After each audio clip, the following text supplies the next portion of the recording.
The morning report for the 17th of December 2009. Another flat night overnight on Wall Street with the Dow Jones down 0.1%, barely moving at all. The S&P 500 follows suit. It was up 0.2, but again, barely any move.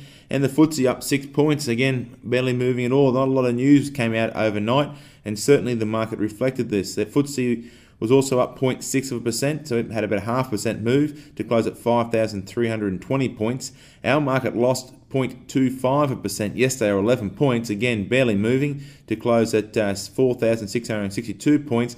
And again, I expect to see nothing much exciting happen at all in the market today. It should close roughly where it opened, with a very small change of a couple of points.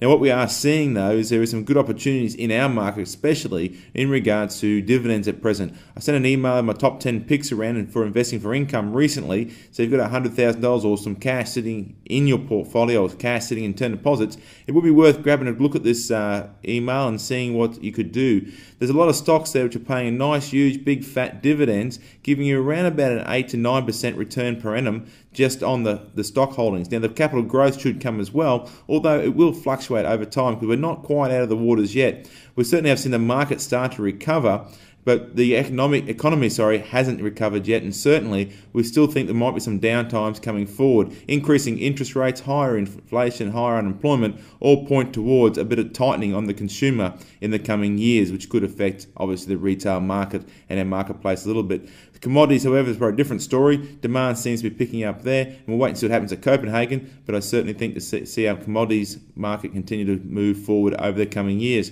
In other news, what we also saw is the oil price was up slightly overnight, up 2.7% to close at $72 a barrel.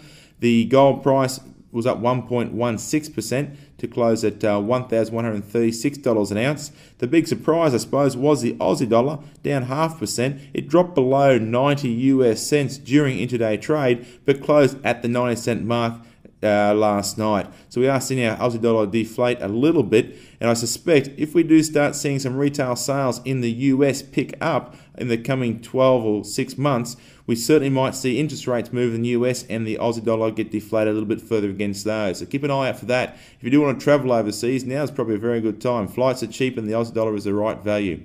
For more information, go to our website at growyourwealth.com.au.